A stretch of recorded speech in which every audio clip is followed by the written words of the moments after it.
Ladies and gentlemen, boys and girls, how you folks doing? Welcome here. Welcome to another edition of the UnNamed Wrestling Podcast, the only podcast with no name. I got Botch Guy and CWrestling joining me here today. Botchy, how you doing?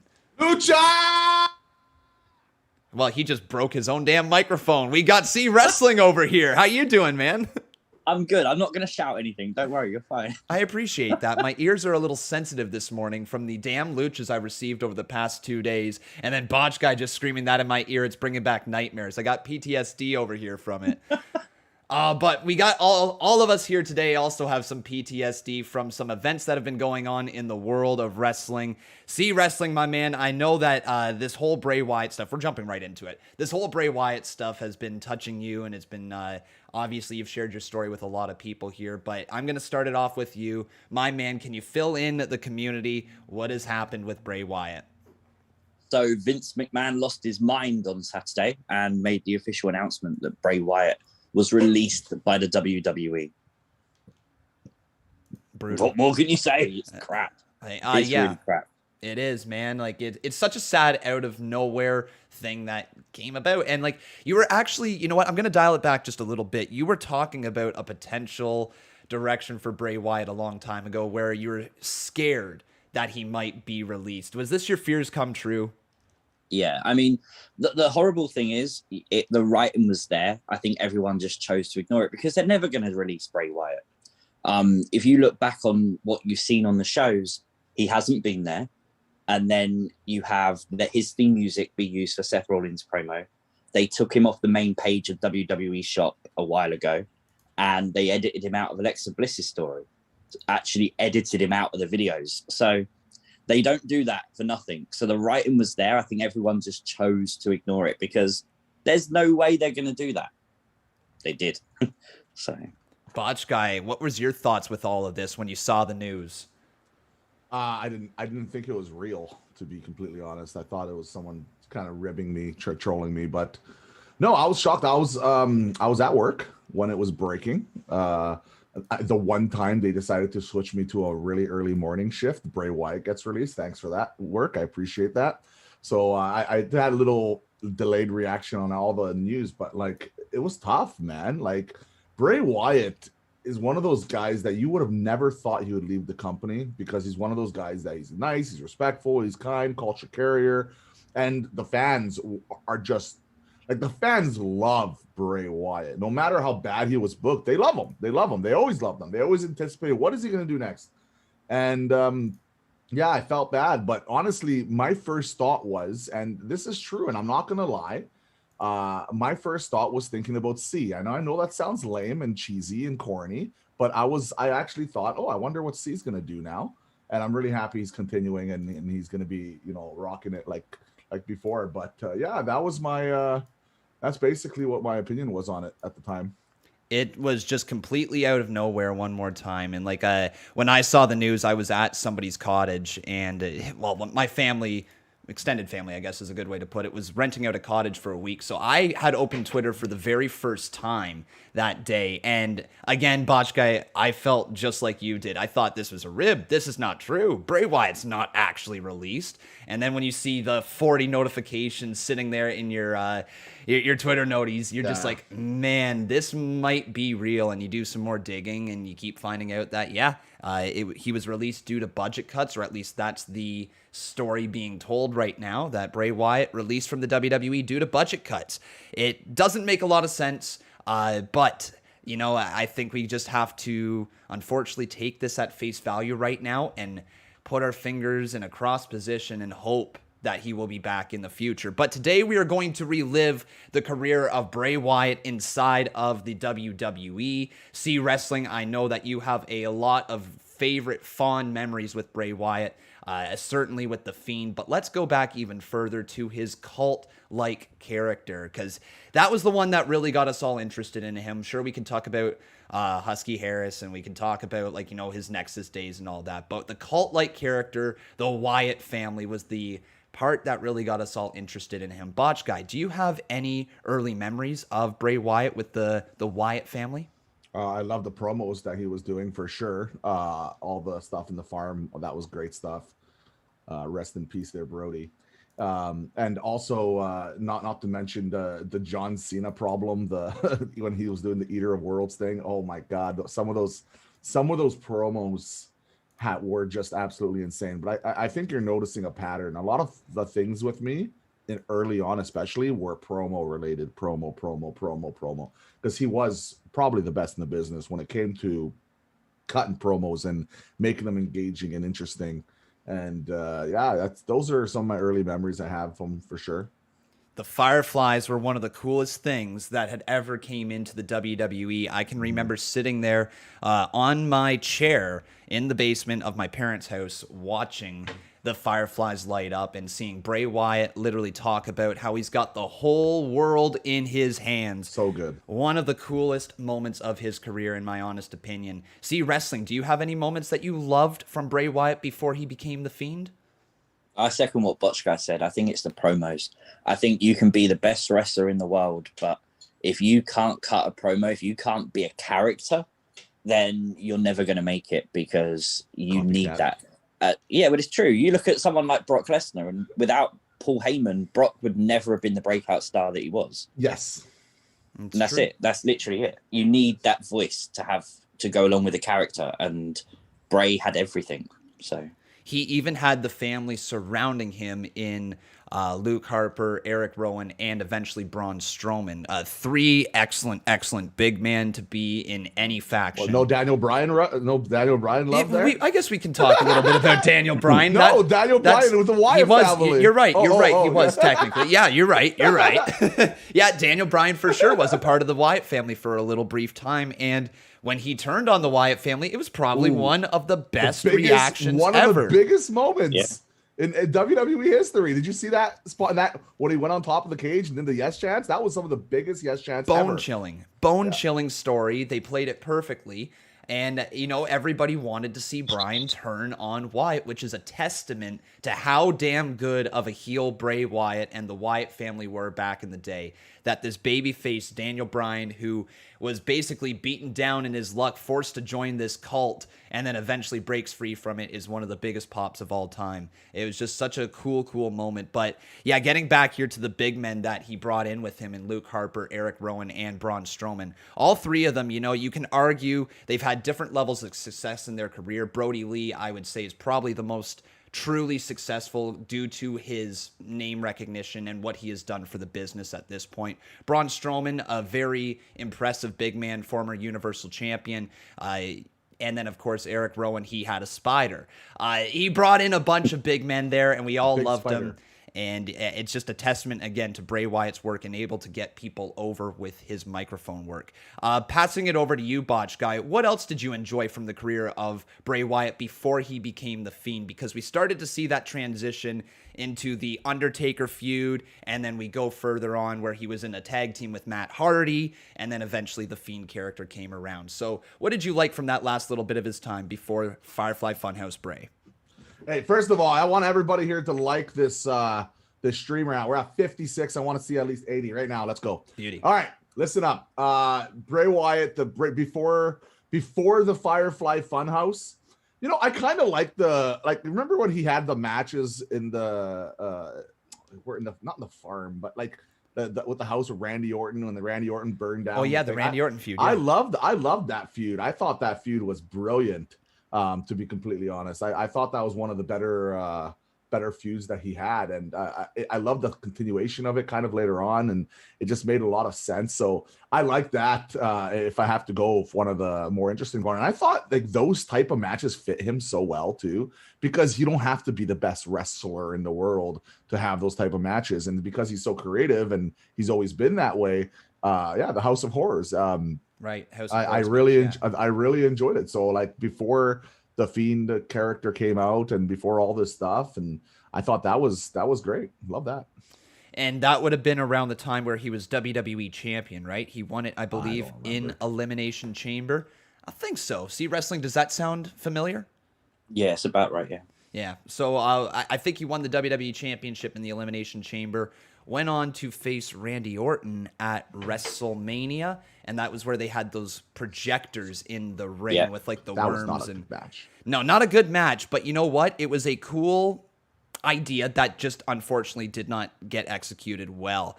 And that is a kind of common theme that we've had with Bray Wyatt, whereas a lot of cool ideas that he brings to the forefront seem good when he's probably pitching it, and then it just didn't actually truly deliver in the way that they hoped. He fixed this a lot more with the Fiend character, but you can say that a lot of the early stuff that he had in his career was hit and miss, unfortunately. CWrestling, was there something that you would like to touch on before we get into the Firefly Funhouse Bray character? Yeah, I think just before that, prior to that, was the feud with Matt Hardy, the partnership with Matt Hardy, the Eater of Worlds Bray. That was good. I don't know if many of you know this, but at the time, Matt Hardy, and he still has it, had a YouTube channel, Matt Hardy Brand, and he uploaded tons of promos, tons of material with him and Bray backstage. And it was so cool to see, because it's actually, in hindsight, the birth of the Fiend character. And sort of you start to see that come out. And of course, if you follow Broken Matt in like Impact, the story was starting to unfold for Bray Wyatt as well. And it was just so cool to kind of see it be developed, if that makes sense. Yeah. And see like the seeds be planted, and then eventually it be morphed into what we get, the Fiend. So the whole Broken Universe, you can also argue, really was the introduction to this cinematic type of stuff inside of WWE, which would obviously lead to more of the Fiend stuff throughout the Thunderdome era. And Matt Hardy and Bray Wyatt being tag team champions, again, another really cool sounding idea on paper that was unfortunately poorly executed, whether it be through creative, whether it be through not truly leaning into their characters, but they did have some good moments. There's no doubt about that. But now, before we jump right into that, I want to kindly ask the live chat here, again, to make sure you drop that like and subscribe to both Botch Guy and CWrestling for more content over there, everyone. Let's get their numbers up. Let's get these numbers up. Everybody get our numbers up. And let's leave one more time that like for the Fiend, Bray Wyatt. But here we go. The biggest part of Bray Wyatt's career was when he unveiled the Firefly Fun House. And CWrestling, let's start with you, because obviously. What do you want me to talk about it? Just the Firefly Fun House when it started. Like your initial feelings, like everything that you felt when you saw the Firefly Fun House. Wowie, man. Honestly, for me, it's what drew me back into wrestling. To be very personal, I've said many times on my channel that I think it saved my life. I think you have a character that you can dive back through 12 years of his entire WWE career, all the way back through FCW, and you can look at promos and see seeds of the Fiend planted. I don't know if people know this, but the episodes of the original Funhouse are actually lines from promos of Bray's that made no sense. So during his career, he would do a promo, and during that promo, he'll just insert a random line, and that actually became the title of the episodes of the Firefly Funhouse. So this was something he had planned for a very long time. And I think to watch a character with so much complexity and so much mystery really is unlike anything in WWE. So many people give it a similarity to The Undertaker. Mm-hmm. I think if it was booked like the right way, I think it would have been far better than The Undertaker. Wow. I mean, you know what?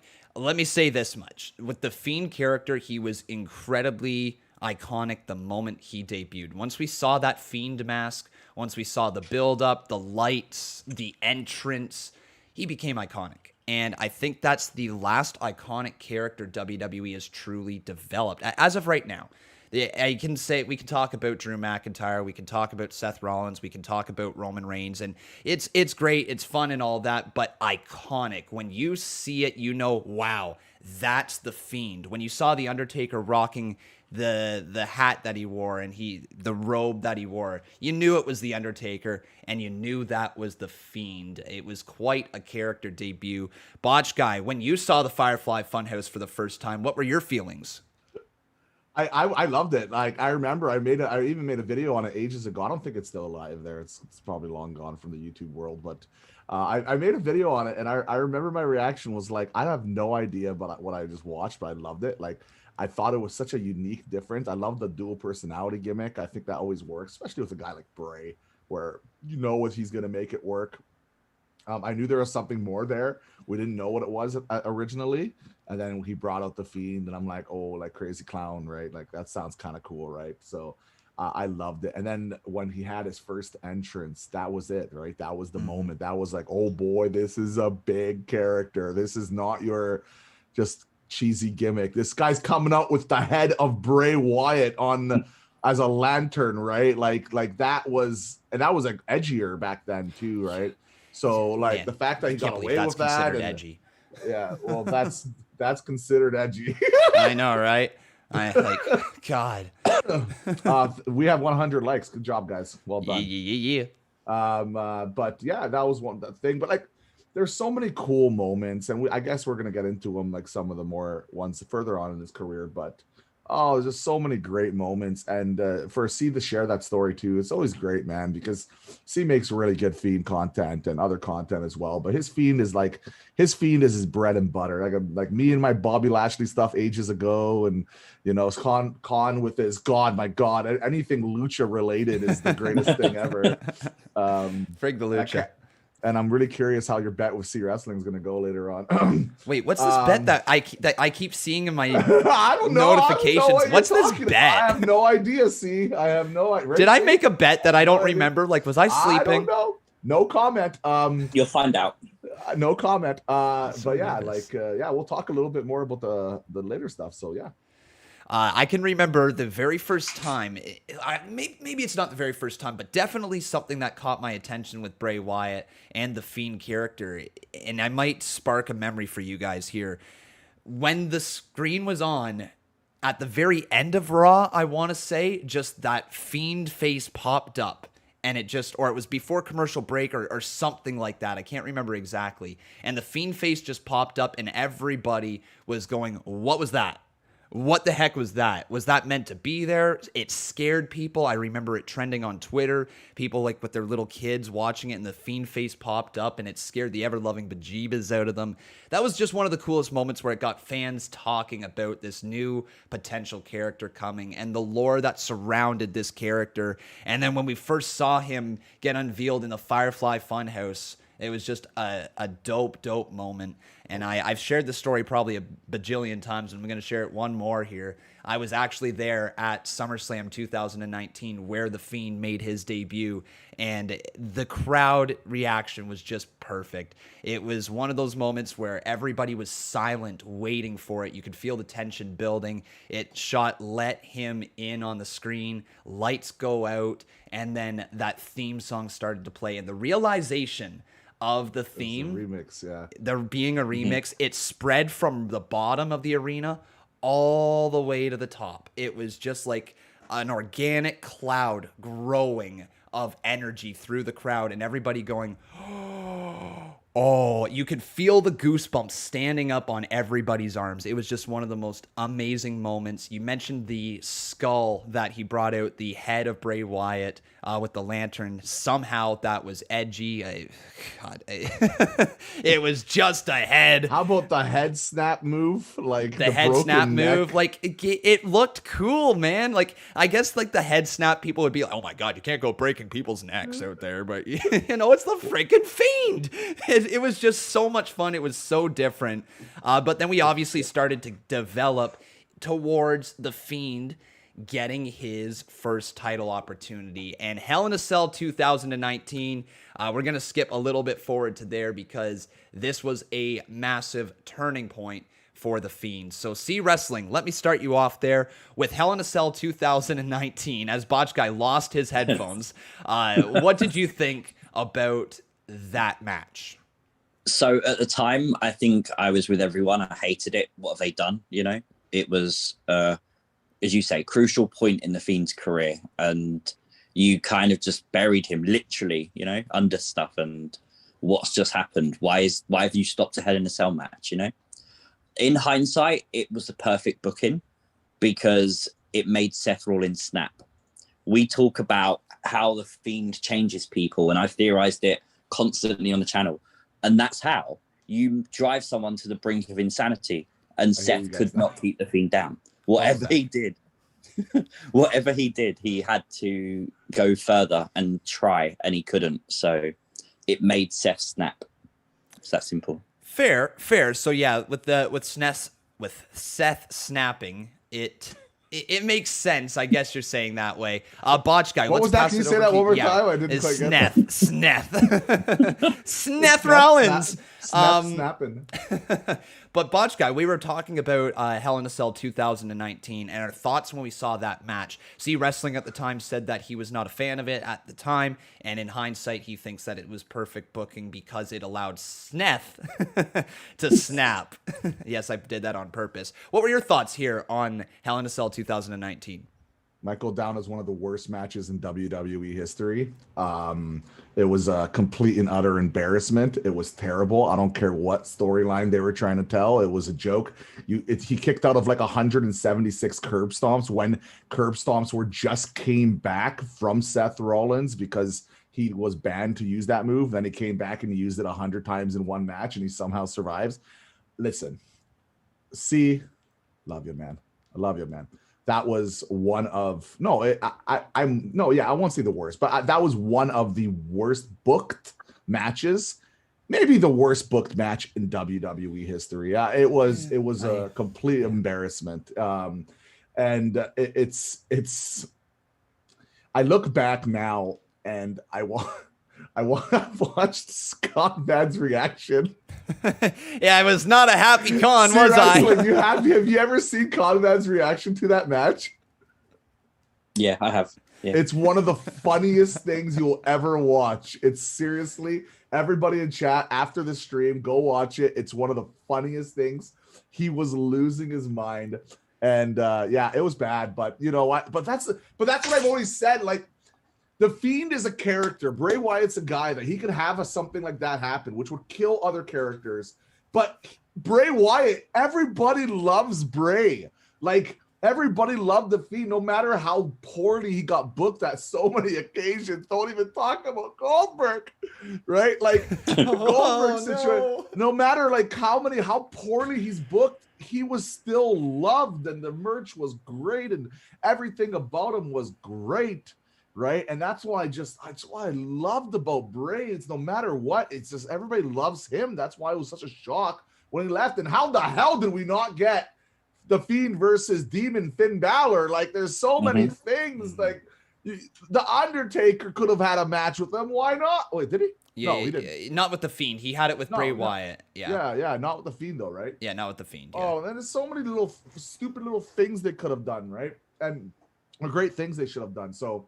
Yeah. Hell in a Cell 2019, to me, I've said it before, and I'll say it again, I think it was the mark of a giant missed opportunity in WWE that led to the downfall of a lot of ratings.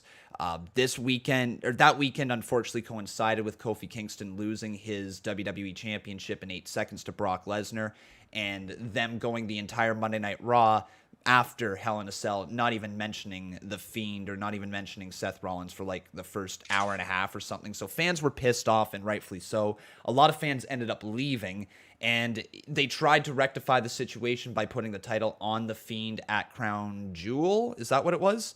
Crown Jewel later? Yeah. On Halloween. Yeah. So they tried, like, that's a cool idea, putting the title on a horror character on Halloween. Really cool idea.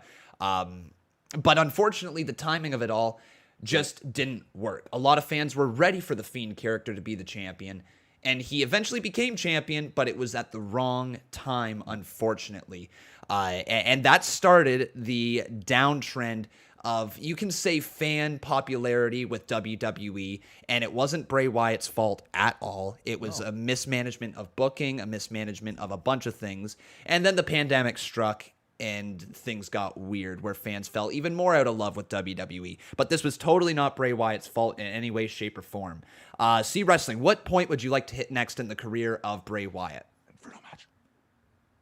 Yeah, it's got to be the Inferno match. Inferno match. Right, so do we want to skip over the whole Goldberg situation and go right to Inferno? I don't want to talk about Goldberg. All right. Yeah, no, I don't want to talk. I'd rather that was right. Garbage. That's all we need to say about that. Okay, no, I want to talk about. Give me 30 seconds on Okay, 30 seconds. Okay, Goldberg beat Bray or the Fiend, right? When the Fiend was pushing to be the biggest star in the company. And he was going to be the biggest star in the company. He was going to be bigger than Roman. He was going to be bigger than everybody. I have no doubt in my mind. That was one of the that might go down. Like the other one was bad booking because it was just the way it was booked. As a decision making, as a who wins, who loses, that's probably going to go down as the worst booked match a result in the history of the WWE. Steve Taylor nailed it here. He says the Fiend still had his mystique till the Goldberg match, and I do agree with that. I think that he still had the feeling of being this really unique character that hasn't really been put on display yet, and Goldberg just kind of ruined. He lost the one botch jackhammer. Like, come on. Yeah. Like, I know he has some spears before that, but like, I'm sorry. Like, that was just a monumental mistake. He should have never fought Goldberg. He should have like you could have booked him so much better than that. Like, I don't know. It just pissed me off. And to be honest, I never thought he needed the title. I thought he was one of those guys he would never, ever need the title. But then if you really want to put it on him, let him win the title at WrestleMania and make that a big moment. Like, I like the Halloween kind of aspect of it, but he should have never been fighting for the title. The Fiend doesn't need the title. He didn't need the title. People wanted to watch him without the title run. And when he does eventually have a big feud going into WrestleMania, that would be so much bigger because it was for the title, right? You don't do it in the middle of thing and have Goldberg. God, Goldberg. Okay, let's move on. Yeah, one last thing with that title there. We didn't even mention that The Fiend had a custom championship during his run. That's cool. I thought that was really neat. CWrestling, did you end up purchasing that, or was that somebody else on Twitter? Yes. You have? Okay. I have got the Fiend. I've got everything Fiend. I figured. I figured. Yeah, so like they created some really cool merchandise. The Fiend title was obviously unique as hell.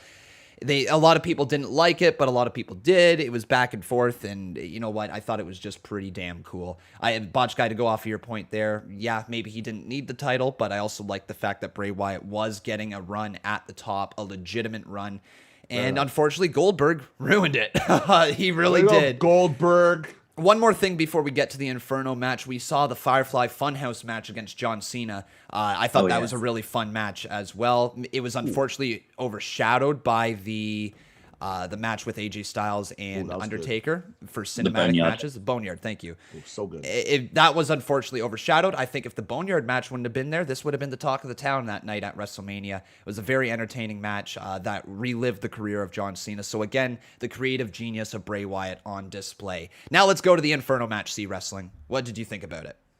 So I've spoken to Botch Guy about this quite a lot, and we've both agreed that this is going to be one of those matches that you will remember forever because they can never do, unless they go back to the Thunderdome, they can never duplicate it. You cannot set a man on fire in the middle of the ring the way they did. Yeah, we know it wasn't the actual Fiend. We know it wasn't actually Bray Wyatt there. What? I know. I've shocked you there, haven't I? But like, you can't do that anymore. So the visual of having a man set on fire, it's incredible. And you're never going to be able to do another Inferno match like that ever again. Botch Guy, your thoughts on that one as well? Probably top 3, maybe. Oh, God, I've watched a lot of wrestling in my life. Definitely top 5 greatest matches I've ever seen, just spectacle-wise. Maybe even top 3. I've seen better matches, but the spectacle of it was insane. When I thought the fire was going to get a little bit on him, and they'll kind of spread it out. Like, he was straight up on fire, walking. Guys, remember before the part he was down, like whatever, they transitioned into that, into the fake Fiend, right? He was on fire, literally on fire, walking at Randy Orton and took an RKO on fire. Like, this is, you will never see anything like that again. That was one of the greatest matches in WWE history. It's going to be memorable. I'm going to remember it till I'm dead. And honestly, it was just spectacular. And we're never going to get anything quite like that again. Yeah, what a spectacle it was. And the last spectacle that we really got to see in this feud as well was Bray Wyatt versus Randy Orton at WrestleMania 37. It seemed like it's the end of the line for Bray Wyatt. Your final thoughts there, CWrestling, with this match? WrestleMania 37. Yeah. It sucked. The thing that I always laughed about that match was the Raw after the match, and how everyone was so defeated. Everyone was so upset that the Fiend lost. And it's a perfect example of how Bray Wyatt can never be buried, because he came on that Fun House, said what he said, and instantly the fan reaction was, good, everything's going to be fine, you know? And everyone was happy again because Bray sorted it all out. Just like Goldberg, he went on Twitter and made it part of his story by saying it wasn't part of his story. Just like Seth Rollins, you know, going back and saying, this is what caused him to snap. If you were invested in the story, the Fiend was never buried. The mystique of the Fiend was never taken away, as long as Bray Wyatt would always change it. And that's what shocked me, is he always had the power to be able to take bad booking and turn it into a story. And he'd done that throughout his entire career. And how do you release someone that, as Botch Guy said, literally set himself on fire and walked on fire? Literally. Like, this man would have walked over hot coals for WWE and for the fans. And the fact Vince released him, I think, is a travesty. He was willing He had a match with Goldberg, man. That's already the biggest sacrifice of his life. Yeah. Not only did he have a match with Goldberg, he was willing to do the job for Goldberg. And like that just says volumes about the character that Bray Wyatt was, at least backstage. He was willing to do anything for the company, like CWrestling just said. And it's damn shame, because he is one of the few characters that was over for anything that he did. It didn't matter if he won or lost, he was over. And it's a damn shame that he is no longer with the WWE. We are going to transition away from the Bray Wyatt talk, because we've talked about him now for about a half hour, and there's a few other things that we got to mention before the end of this live stream. So let's quickly transition here. The rumors surrounding the former Ruby Riott, now Ruby Soho, heading to All Elite Wrestling. Botch Guy, you shared this with me. Your thoughts? Yeah, so Fightful announced that there's a good chance that basically Ruby Soho is going to a dub, just in case, okay? You know, We're okay. We're not actually live alongside of their show. We can talk about them. The dub, The L. Okay, yeah. So, yeah, very talented young lady. I feel they need to bring in more ladies to kind of fill out that part of the division, because they have so many great male wrestlers there. Now they're starting to fill out the female wrestlers, and it's good. It's going to be a good opportunity. Always liked her. I always thought she would do really well. So I really hope that they think, and I hope they bring in, I've said this before, I don't care if they're not the best wrestlers. I think they have the charisma, personality, and casuals are going to like her. I think they should bring in the Iconics as well. I think both the Iconics would do so well. They're cute. They're funny. Good personalities. I think they would mesh well in AEW, kind of have a little mix and match there. So, but I love it. I think it's great. I'm definitely looking forward to not covering a dub, because they won't let me. But other than that, yeah, I'm happy to see Ruby there. Just to quickly go off of your whole Iconics thing, I saw something on Twitter today that was quite interesting. Apparently, Peyton Royce was the one who was pushing for the split of the Iconics, and she regrets it. And yeah. Oh, no, I thought it was the other way around. I thought it was Billy. Nope, it was Peyton. She wanted to see what she could do as a single star. Remember, she started to get a little bit of that singles push, probably about for 2 or 3 weeks. She debuted. What the frig is that word? She unveiled a new finishing move. Whatever that twisting suplex was that she had, sort of like the gold dust finishing move. So she debuted that, and unfortunately just did not work for her, and they never went back to the Iconics. Billy Kay was getting even more over on SmackDown before getting released as well. So again, like, you know, the Iconics, I think, are a team that needs to be together. They should not be separated. I think they've learned their lesson at this point, and they can be incredibly over for the rest of their career as a duo. And if they go to AEW, that would be pretty cool. CWrestling, your thoughts here on Ruby Riott? I think it's a good move. They need new women in their division, but they also now need to use that women's division. It's okay to hire these people and bring these people in, but you can watch an episode of Dynamite and you might see a women's match or a women's segment. They have to use the women more. They have to. But Okay, so like I agree. Like I personally would love to see more women on the show, but who knows what their directive is behind the scenes. They're seeing their ratings skyrocket, everything. They're probably saying just keep going with keep doing what we're doing. It seems to be obviously working. Now, I don't think that's the right way of thinking about it. I would prefer them to kind of evolve as a company and have more female wrestlers in there because there's an amazing amount of talented young female wrestlers out there. But I really do wonder if they're looking at these demographics and they're seeing, it's so popular and its ratings are skyrocketing. Let's not screw with the formula and keep doing what they're doing. I don't think it's the right call doing it that way, but I do think that there might be something to that. Who knows? If they're looking at their ratings and demographics, Britt Baker is one of their biggest drawers. So, like, that's a good point. It would be, if they're leaning into it, lean into Britt Baker. I mean, she is a can't miss talent, honestly. And imagine if they do get Adam Cole. Like, honestly, if they get Adam Cole with Britt Baker, the two of them, I think they could have a really, really good career over there. And as much as I love Adam Cole in NXT, you can't deny he would fit right in with everybody in All Elite Wrestling. Give him that theme song. Give him his ROH theme song back, please. I beg you. Boom. Oh, my God. One of the greatest theme songs of all time. Really quickly here, there was a controversy that was going on throughout the week. Samuel Vlogs, and we're going to start to get into the UWP mailbag here over on Twitter. If you guys wish to tweet your questions, go right ahead. But there was a controversy this week surrounding the Acclaimed. I'm not sure if either of you saw that. Really quickly, CWrestling, your thoughts there on the Acclaimed controversy? Do they need to dial it back, or is this the right type of heat they're looking for? I think they've already admitted they need to dial it back. So I saw a thing just before we started about how Tony Khan is going to take over production of Dark. Which I think is needed. If this is aired on the show and it's offended people, then you need to do something. I don't know how it got past Tony Khan in the first place, because people in attendance were saying he was literally on stage 30 seconds before.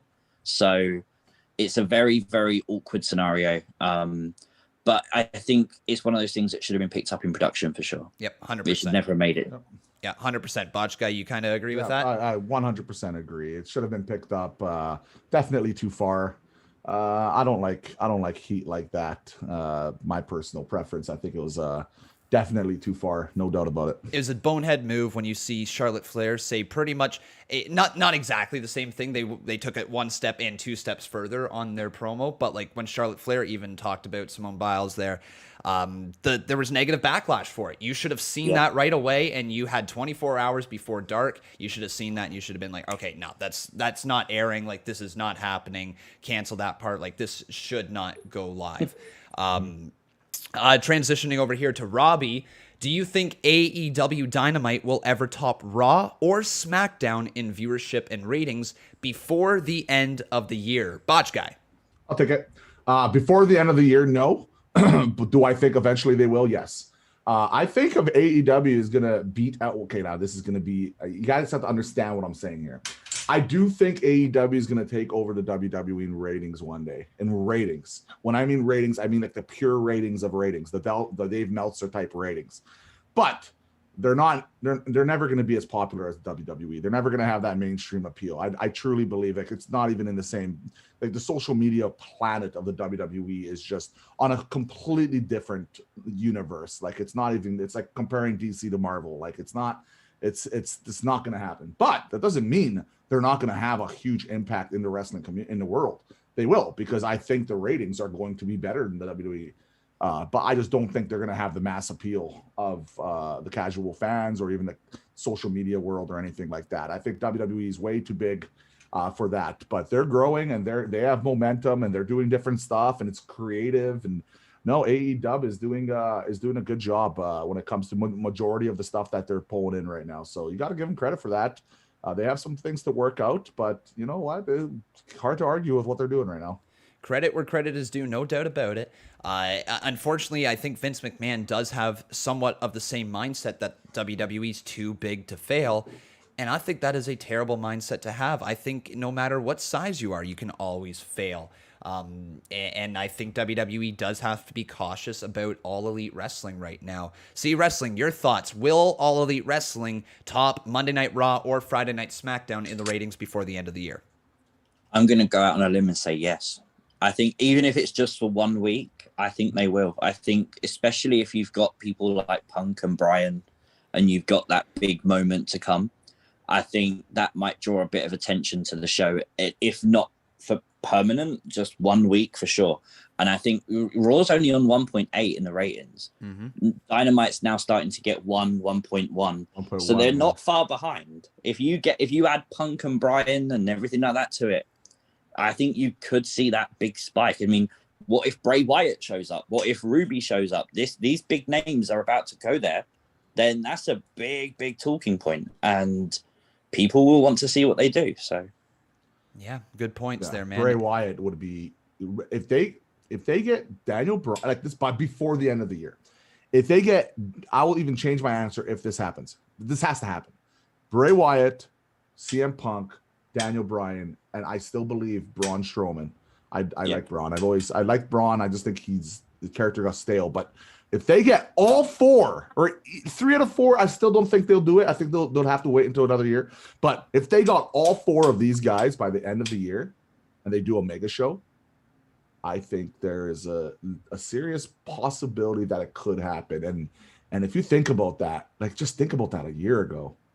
Like we're talking about, can AEW handle NXT? NXT's ratings were beating AEW and all this stuff. Now NXT's ratings are getting completely tanked, and AEW is on another earth. Like it's not even comparable anymore. Which, by the way, I would love to just quickly take 10 seconds here to mention. Let me ask you guys in chat, and let me ask you guys in here, Con and C. Do you guys think NXT needs to go into a much bigger venue now? Yeah, I think if they don't, I believe the niche aspect of it is done. I think they need to make this a bigger show if they want it to be a bigger event, because Vince obviously doesn't take NXT seriously. So why should we? I think one of two things need to happen for NXT. One, you go to the bigger stadiums, you go to the bigger shows, you try to draw crowds, and you really invest in your product. Or two, you stop pretending that it's going to compete with AEW. You stop pretending that it's its own third brand, and you go back to what worked before, being a developmental system, getting people excited for the main roster. When somebody was ready to go up, you call them up. I'm sorry, I'm tired of seeing people like Adam Cole not waste their career, but not be elevated to the level that he possibly could be. I'm tired of seeing people like Johnny Gargano, who I think could have a mega babyface run on the main roster if you just gave him the chance. Like, I know he wants to stay in NXT. I know people like to stay in NXT, but you have stars that would be able to elevate your main roster. And it used to be all about getting people ready for the main roster, getting them ready to work the hard cam, getting them to understand the TV schedule, and then calling them up. And it worked back in the day. It really, truly worked. And I think it could work again if they wanted to truly decide what their direction is. And as of right now, they're stuck in the middle. They don't have a direction. They want to say they compete with AEW, but then they also want to have people who are greener than can be on the show. It doesn't work that way. Anyways, that's my thoughts with NXT. They've got to be able to do something there. Good mailbag question right there. We're going to get to one more mailbag, and this is the last thing here, and it is from Justin Dawson saying, what would you rank as your favorite Bray Wyatt moment in his entire WWE career? Start with Botch Guy, then we'll go to CWrestling. Inferno match. Inferno match, right there. Botch Guy, short and sweet. And CWrestling? I'm going to go with the very first unveiling of The Fiend. Very first unveiling of The Fiend. Mine has got to be the sheep mask with John Cena. He's got the whole world in his hands. That is my favorite moment for Bray Wyatt, without a doubt. Just such a cool moment that caught my attention early on. But thank you, everybody, for your questions over there on Twitter. If you would like to follow us on Twitter, you can follow me at Conman167. You can follow Botch Guy at Botch underscore guy. Yeah, that's cool. Right. That's me. And then at CWrestling as well over there. CWrestling UK still, or is it just CWrestling? It's still CWrestling UK. All right, CWrestling UK over on Twitter. I should probably learn your handles before I plug it, eh? But now I have a big fan. EMM Crash. Hey, shout outs to you, buddy. Oh, and actually, we got one more question over here from Alan Turner. He dropped a $3.16 donation. He says, has Cross's loss on the main roster affected his NXT status? Botch Guy? Wait, what? Yes. Absolutely. My interest level in Cross is so much less impactful since basically since it happened. So I've lost so much interest in Cross. It's unfortunate. And NXT as a whole. I think it hurts the whole product when you have a guy who's supposed to be the big guy in the company losing on Raw, and then he shows up and pretending like he's king crap, right? Yeah, it's not right. Yeah, Samoa Joe, unfortunately, is not going to be able to save that storyline at this point if he's going to be losing to Jeff Hardy on the main roster. CWrestling, your thoughts on Cross losing on the main roster? Yeah, it's definitely damaged him in NXT. The match with Joe was going to be great. Like, who's going to win? Because you've got Joe, who's just come back to wrestling, and you've got Cross, who's the undefeated champion. Well, he's not undefeated anymore, so it's pretty clear where he's going to go. It's pretty clear he's going to the main roster. You can kind of predict that match with ease now, so it hurts. Yeah. Well, there we go. You heard it here from the two finest YouTubers on this platform, Botch Guy and CWrestling. What do you have coming up, Botch Guy, on your channel, and what do you have on the channel right now you'd like people to check out? Honestly, just my usual videos that I'm doing. My channel continues to just be absolutely popping off right now. And I just do my live streams every single Wednesday. If I have 3 notifications, or if I have a notification open, I do it at 3. And if I don't, I do it at 7. My Did You Catch That series has been going well. Yeah, it's just overall, it's the usual. Nothing too special. Me and CWrestling eventually are going to do a collaboration one day, I think. We've been talking about it, but like we have no ideas now, and because it's tough now with the Bray thing even gone now. So I don't know. Just kind of. I will say this. I looked at my analytics, and I don't talk about myself too often, but I would like to mention, like, I'm at 28.6 or 28.8 million views right now on my channel. So I'm getting close to 30 million, which is crazy. People be watching the Botch Guy. And it's all because of you guys in here. See, Conman, that guy who was trolling me because I know he's my best friend probably. Hey, much love to you, buddy. And everybody else in here, man. Yeah, thank you. Well, we all love you, Botch Guys. CWrestling, what do you have coming up on your channel, or what do you have on your channel now that you'd like people to check out? So on Friday, I've got the very first Smackdown things you might have missed, because that series now needs to change because obviously no Bray Wyatt. So we're going to extend it to do both Raw and Smackdown. We're going to do 2 episodes a week and some big things coming on that series. So I'm looking forward to Friday. That's exciting, man. I can't wait to see the future of your channel. I think you're going to pop off, buddy. Pop off! I really think you're going to do well here. I think the ball is rolling. People love you, and we can't wait to see what you produce. So everybody, make sure you go subscribe to their 2 channels. Follow them on Twitter as well. The links are in the description below. But that is going to do it for us here today on the UnNamed Wrestling Podcast, the only podcast with no name. I'm Conman. That's Botch Guy. That's CWrestling. Thank you for watching. I'll be live in about 9 minutes. Oh my goodness. I'll be live in 9 minutes with the WCW Monday Night War watch along. But until then, everybody, take care. Have yourself a wonderful rest of your day. If you don't join us, I've been Con. Leave that like, and we'll see you guys shortly for WCW. Take care. WCW.